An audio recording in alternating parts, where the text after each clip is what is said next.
Welcome back, ladies and gentlemen, to Pits To Podium. This is myself, Soumil Arora here. And today to discuss the Styrian Grand Prix, in fact, I've got Kunal Shah here with me. And Kunal, that was quite a Hey, good race in the end. it was, after all the confusion of the hashtag, I'm pretty happy that, the hashtag was fine, at the end of the race, or, even in terms of the results, I think it was pretty okay a race. It wasn't all that boring. And, I was asked a couple of hours ago how I would rate the Grand Prix. And I think if you look at the weekend as a whole, I think the Styrian Grand Prix weekend was pretty good. We had a fantastic qualifying session yesterday. And I'll put it this way, we've had far more boring races in the past. And, Sunday wasn't necessarily, a lightning quick, entertaining race, but it was not a bad one altogether, Soman. Absolutely. I think we just have been, say for instance, our expectations have been inflated by the last Australian Grand Prix that we had last weekend. So this one, although it was fantastic, it may just seem like a little bit dull. But that said, on the whole, there are lots of talking points to discuss. And where do we begin, Kunal? I think let's start with our own Pits To Podium moment of the day. And mine can't go beyond Ferrari's accident in the very first lap. It's just been going from bad to worse for the prancing horses. We came into the season expecting them to have a decent one. Then Austrian Grand Prix, we realized it's going to be a bad one. All of a sudden, we come to the Styrian Grand Prix, and it turns out it's just going to be a proper season in the drain as such, because very first lap, Kunal, and both of them are taking each other out. So that's the ultimate no-no in the world of motorsport. Absolutely. And, my Pits To Podium would be lap 1 and lap 71, because literally go through the 2 laps that we had all the action. Okay. But coming to Ferrari, yes, very, very surprising that, we're seeing them go this way. But again, they brought in, they accelerated their upgrades program. They brought in new upgrades to the Styrian Grand Prix and the likes. But, they just lacked pace. And I think what Charles was trying to do there, and it sort of showed in his post-accident interview, he said that I was just trying to make up as much ground on the first lap as I could. And that was probably a sign of, a driver trying to overcome the pace deficit of the package that, he's surrounded by. And that's what he tried to do. It was a very silly mistake. It was even worse given that he took out, his teammate, Sebastian Vettel, who, of course, is just had a really bad start to the weekend. But, that's just how it goes for Ferrari. I was trying to see the official timing sheets, and they've not been in the top 8 all through the Styrian Grand Prix weekend. Wow, that is an absolutely mind-blowing stat. So Ferrari's worries aren't only restricted to qualifying pace. Even in the races, Kunal, there were lots of expectations surrounding the new package that came in, and people were saying, okay, maybe Ferrari will be just a tad bit faster. Again, didn't really happen in qualifying. And David Croft mentioned quite a good point in the race. I mean, I'm not really the biggest fan of his commentaries, but one really good point that he mentioned over there is Ferrari, they had to get 71 laps in today. They had to prove a point, and they had to make sure that they could get all the data from the new upgrades and show that they weren't in as deep of a rut as they were in. Turns out, in fact, they're an even bigger problem right now. And I think it doesn't even make sense to discuss who was at fault right there. And Leclerc quite maturely coming out and saying, it was my fault, I accept it. But that's not the way it goes for them. I mean, as Martin Brundle also mentioned on the broadcast, it's so hard to see a Formula One race without Ferrari right at the top. And the struggles just keep on dragging on for them. What's next for them now at this stage? I think just finishing a Grand Prix in the points is a good enough target for Hungary. That's how it should be. An error-free weekend, as, we would call it in the world of sport and motorsport, of course. But, the only way for them is now forward, okay?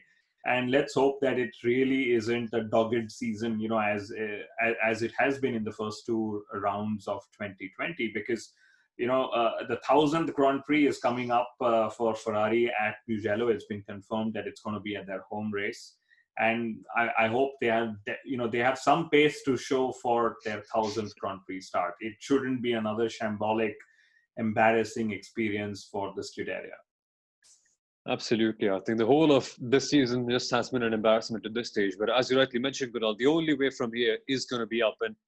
But by trolling someone like Mattia Binotto on the internet, I don't think that's the correct thing to do. Because in the end, they're doing their job. So, I mean, of course, it's a different thing that their job is right in front of the public eye. But I think the least that the fans can do at this stage is just get behind them, just lower their expectations. Easier said than done, of course, but Accept the fact that this year isn't really going to be as strongest, and who knows, maybe even the best results, like the top five finish, may seem like an even bigger one. Yeah, absolutely. And, we'll probably get to see how Charles and Sebastian perform in the midfield, which we have seen is uber competitive. And there's nothing wrong in, competing in the midfield. We've had several top teams do that time and again. And, it'll be interesting to see how the drivers sort of try and compensate for, what we clearly know is a slow car, as we saw in Austria last week with Sebastian, and again in this week's race, the Styrian Grand Prix with Charles. So clearly the drivers can't entirely be put at fault. They have to try and overcome that pace deficit they have. Absolutely. That's one thing that Ferrari really needs at this stage. I mean, they have two good, really experienced drivers who are trying to get the maximum out of the car. Again, some people are really saying that Vettel isn't able to do that. But the way Leclerc has performed maturely in the Austrian Grand Prix, and the way he's actually come out and say that, okay, it really is my fault, don't really put the blame on anyone else, I think that's a sign of a really good driver. And if anything, it just is a sign for good things to come for him in the future. And that's a good attitude, I must say. Absolutely. I mean, he's got a long future ahead of him. The same may not be able to, the same can't probably be repeated for Sebastian Vettel. But, overall, I think that's how it was for Ferrari, and it's probably something they'll just, want to forget, because I also know that, they cancelled their post-race press conference, which would have been with Mattia and Sebastian and Charles. So clearly they want to take this time to introspect and, be by themselves and see what went wrong. Without trying to, get too much of the, get too much in the public eye, which of course, being Ferrari, it's a tough one to always manage. But I think we've given them enough airtime, more than the airtime they had in the race, I would say. True. But let's move on to the next point, which is my favorite, which is the midfield battle that we saw. Like you said, just before we sat to record, and it was filled with entertainment. We had the likes of Racing Point versus McLaren versus even the Renault really light up the midfield battles. And, I'd love to hear what you have in your race notes. Where do I begin? So actually, I'll start from the middle, if that's the best place to put it, because we saw Ricciardo going on an alternate strategy, and he was scrapping around with Esteban Ocon. Touching up on Ricciardo first, I think he went on the mediums and then on the soft, a bit of a reverse strategy. In the end, I think I would say it paid off rather decently, because he did manage to get a good enough result. I think that was P8, if I'm not mistaken, in the end. Of course, he got passed in by the other cars later on, but I think that's the least that he could have done at that stage. And initially, it looked like the reverse strategy didn't really pay off, because when all the other drivers were on mediums, I normally expect the soft tires to have a bit of a pace advantage, but Ricciardo didn't really seem to be able to work it out towards the end. But still, I think a P8 is somewhat of a decent result for Renault to have at that particular stage. But Kunal, the battle between Ricciardo and Ocon. Now, we'll just quickly progress from the incident by the progression of the race one by the other, because then we'll reach towards the end, which is pretty much the climax of this one. But that particular thing, do you think Ocon was holding up Ricciardo a bit too much? And what do you have to say about Renault's pace in general? Because this weekend, they seem to be a whole lot faster than they were in the last time out. Yeah, I think Renault, have shown that they've made a massive, step forward. They were competing with the likes of McLaren, which is something that they struggled with in 2019. Of course, last weekend was tougher because, Ricciardo clearly had, retirement because of, mechanical issues and so on. But Esteban Ocon drove fairly well in qualifying. It was a shame to lose him to, again, reliability issues in the race. But, coming to Ocon versus Ricciardo, I personally feel that, Renault should have stepped in and, given Ricciardo the sort of right to go forward, because they were on different strategies, so to say. So, it was probably right for the team to try and sort of maximize their options in the race, given that, for Ricciardo to, make use of the medium tires, he needed a clean run at the start, but he probably chewed up a lot of his tires just fighting Esteban. And, given that there weren't probably team orders involved, at least the radio hasn't been made public yet. Esteban was right on, holding Ricciardo as well, because Esteban is clearly wanting to prove that despite being away for, 18 odd months, he's still got the bite, and, he's got the measure of Daniel Ricciardo, regarded as the best in the business and the like. So, fair play both ends. If the team would have intervened, and like I said, we don't know if they did, it would have probably made a bigger difference to them. Ricciardo at the end was just, he was on the softer tire, which of course went off the cliff much earlier. I think he would have probably finished sixth had the incident between him and Stroll been a little more fair, I would say. But that's how it goes in motorsport. I don't think Stroll has to be faulted for trying what he did. But having said that, it was pretty cheeky of Lando Norris to just dive in and make the most of whatever he got. And for the second for the second race in a row, Lando Norris provided last lap entertainment. That's the thing, you see. The last laps have just been so intense over here for the last couple of weekends. I mean, the last time out we saw Lando Norris just go for a kamikaze lap, eventually getting in P3, his best ever result in Formula One. But this time, Kunal, I think it was somewhat of his best ever performance because he was, I think, all the way back down. He had made up 3 places towards the end. 3 or 2 places, if I'm not mistaken. I'll just quickly check up on that later on. But it was 3, right? Because he got Stroll, then he got Ricciardo. He got Perez as well on the last lap. Exactly. Yeah. Lando Norris. He did a glock to Perez. Just on the pretty much between the last 2 corners, he got Perez. Pretty much, he saw one opportunity. I mean, I think in terms of the incident, I think we have to discuss the incident between Ocon and Ricciardo, not Ocon and Ricciardo, I'm sorry, Ricciardo and Lance Stroll at that particular point of time, because that is the reason why Stroll was able to catch up in the first place. I think that's fair racing in the end. I think Stroll saw an opportunity, went down the inside, a bit aggressive. I agree, yes. I mean, but at that stage of the race, you have to go aggressive. I mean, if you don't go for a gap that exists, you're no longer a racing driver, and especially if it's on the lap, especially if it's on the final couple of laps of the race, you have to go for it, and so he did. Absolutely, but I must say, and Ricciardo's point of view probably holds a lot more, makes a lot more sense to me. Had Daniel Ricciardo turned in where he would have usually turned in, the two would have collided, and absolutely, Lance would have probably taken him out and spun him around, or something would have happened. I think Lance was probably not fully sure when he dived into the inside to sort of take the line. And then he realized that, oh my God, I have anyway committed, so let me just try and see what I can do there. Again, like last weekend, between Hamilton and Albon, I termed it as a racing incident. And I would, I'm glad that this was also seen as a racing incident because, you're going into a braking zone, 300 or 310 kilometers per hour. You're trying to see who you can overtake while not being overtaken behind by Lando Norris. And, you're trying to brake and trying to catch the best line and the best exit. So, lots of changing variables going through Lance's, going inside Lance's mind at that point. And, I'm glad he made an attempt because, you usually don't see Lance Stroll making such bold attempts, or at least they're not televised because he runs in the back of the midfield. But, it's also not unlike Lance Stroll to lose positions on the last lap, And again, I'm being a little critical here. I was pretty pleased with how he managed his qualifying yesterday. But, in the race, I think the Racing Point cars per se did a very good job. But when again, I'm jumping, but when you look at what Sergio Perez could do from P17, you would have probably hoped a little more from Lance Stroll, given that he was starting in a much better position than Sergio Perez. I don't remember where he started, clearly, but it's been a while qualifying. It has, yes. But in the end, it was a lot of entertainment. The last lap was fantastic. I loved Checo's, chase of all the cars, including Alexander Albon as well.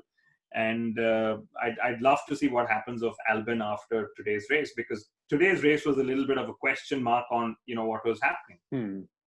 Yeah, it was a bit of a tricky one for Alexander Albon. When you see someone like Lando Norris, and we just have to speak about him briefly, because 2 weekends in a row, he's ended up producing some really kamikaze last laps. Again, as we mentioned last time in Austria, got his podium place right there. This one saw one opportunity and just went hell for leather over there. Got the position in the end, and by the most dramatic of margins in the way he overtook Sergio Perez on the final lap. But when you compare his particular race, of course, McLaren did the right thing by letting him go past ahead of Carlos Sainz, which we shall discuss later on.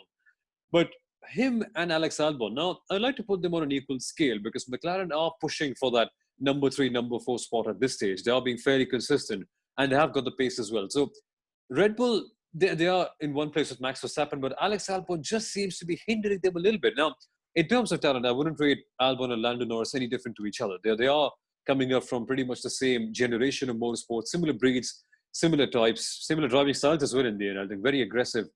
And Albon just isn't really able to get the best out of the Red Bull car. Christian Horner also said while the race was going on, we wish we could have had two cars fighting against the Mercedes because the Mercedes pretty much outweighed Max Verstappen at the top.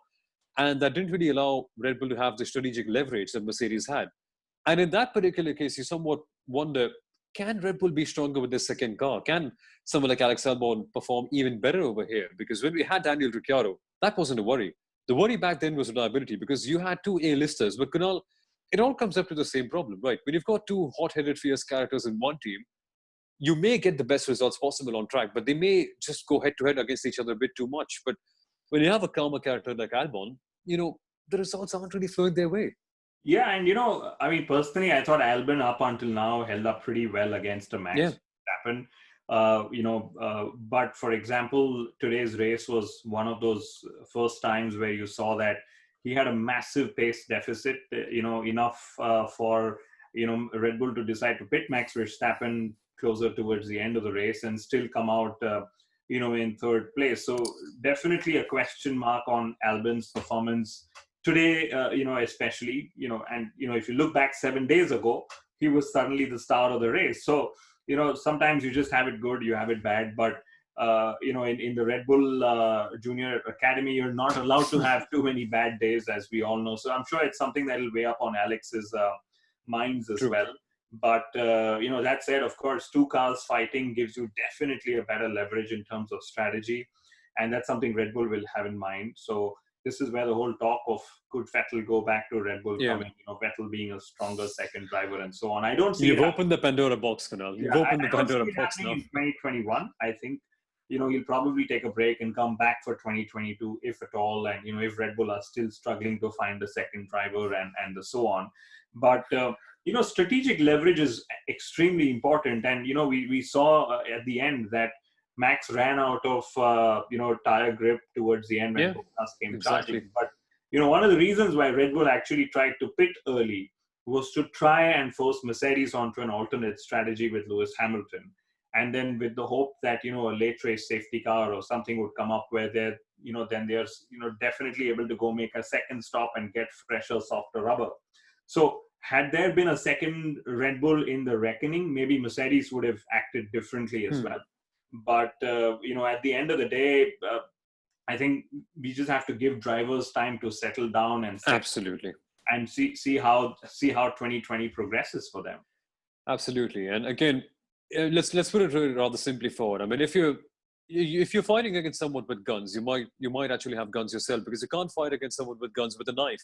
I mean, you can take all the hope in your heart and you can have all the sort of fiercely forward and determination in your heart, but again, you have a major weapons disadvantage in this case, so you have to cover up for that. And for that, you need the second car fighting. And by no means are drivers not allowed to have bad performances. Certainly, of course, everyone has a bad day in their job. We too have a bad day in a job as well. But for Alex Albon, the reason why it's a little bit more under the spotlight is because Red Bull, they need to get the maximum possible from their limited resources.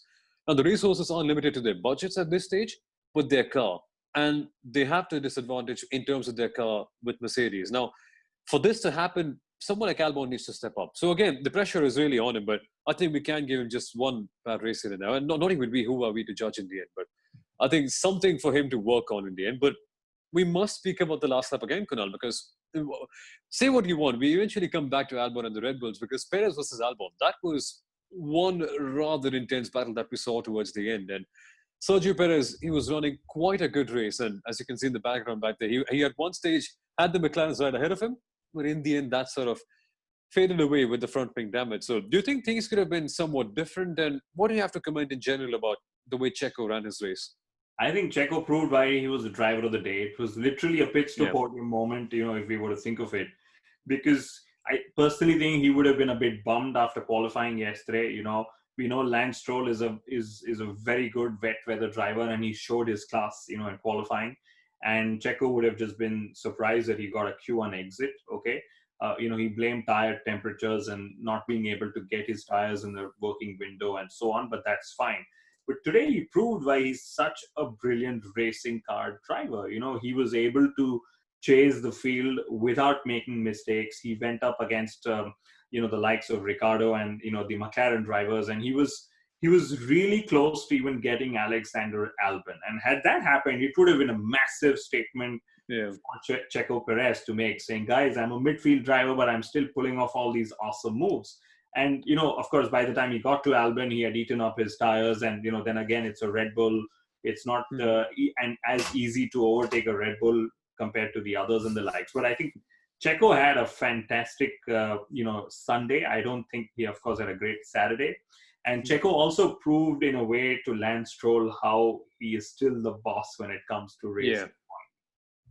No, he has to. Lance Stroll, of course, with such an experienced team like Sergio Perez, who I feel is criminally underrated, it just is a big sign to say someone like Lance Stroll that you have to up your game. But Kunal, the one moment that stood out for me for Sergio Perez in this particular weekend was, I think he came back from P17. And when he overtook Lance Stroll, I thought, okay, now the racing points are all together. I think they've settled down at this stage. They've only got enough pace for that. The moment you see, you blink and you come back, you go from the washroom, you see all of a sudden Checo Perez is fighting for the next position, which is against Alex Albon. And the way Sergio Perez was driving in this particular race, I think it was just incredible to extract that much of performance. Again, pink Mercedes, say what you want to, but in the end, you have to get that done yourselves. The car, you do have an advantage in terms of the car, but coming back from P17 to get such a good provisional result, because in the end, that front wing damage did cause some major damages towards the end. But, well, I think we should start to look at Sergio Perez a little bit more as a more serious contender for the top slots, I should say. Absolutely. I would rate him as, probably the driver who's capable of getting 7th place in the Drivers' Championship. And, the McLaren boys have, of course, turned out to be a tough cookie for all the right reasons. But Checo's always had this knack of being there to pick up the points, very clean racer. True. His incident with Albon at turn 4, I'm glad for Albon that, it wasn't one more incident at turn 4 on the outside that sort of cost him a good result.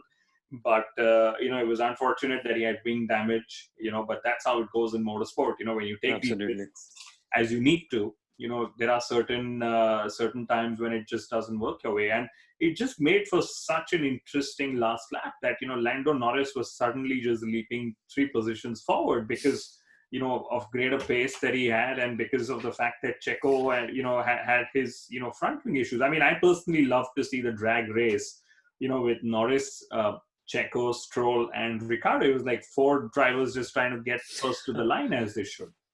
Yeah, and that sort of photo finish that we had right there. I mean, I was jumping on the edge of my seat. Normally, this is something that you don't really expect with Formula One, considering how measured and how calculated the racing is. But dramatic last laps, I think that's what made the sport so interesting. But, you touched up upon the McLarens, and we did speak about that briefly as well. I think that's pretty much the final few talking points that we have for this race. Now, the one good thing that McLaren did towards the end, after Carlos Sainz had a bit of a long stop, I think it was his left rear tire that was a bit jammed up and wasn't really ready to go on in time. They did a very good thing by letting Lando Norris pass Carlos Sainz. And I think it's just a good reflection of how McLaren have been very tactically smart in the recent days, because, ever since Fernando Alonso has left, and now it's not entirely blamed on Fernando Alonso or anything, but they just seem to have stepped up a gear. And they are making those smarter tactical decisions and engineering decisions as well that are benefiting them quite a bit on the track. Now, Lando Norris, believe it or not, he's third in the championship at this stage. Absolutely. I mean, I'm pretty pleased with the way McLaren have started the season. Again, they're there to pick up the spoils, and, the second race of 2020, there were still spoils because the two Ferrari drivers were out early on in the race. We had the likes of Esteban and Ocon with a retirement. So, 3 contenders or 3 rivals that could have been for McLaren were easily, not there. And then there was one driver again who was there to pick up the spoils as the best of the rest. And that was Lando Norris. And I think, teamwork is all McLaren need right now to sort of build onto, becoming championship contenders again. And I like we spoke about Renault, I think McLaren were smart enough in employing that strategy.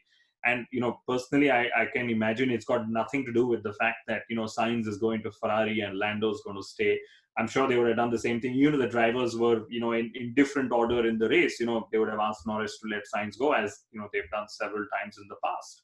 Because, Carlos Sainz, for example, showed his pace in the wet yesterday by qualifying P3 out there. So pretty impressive recovery by McLaren already.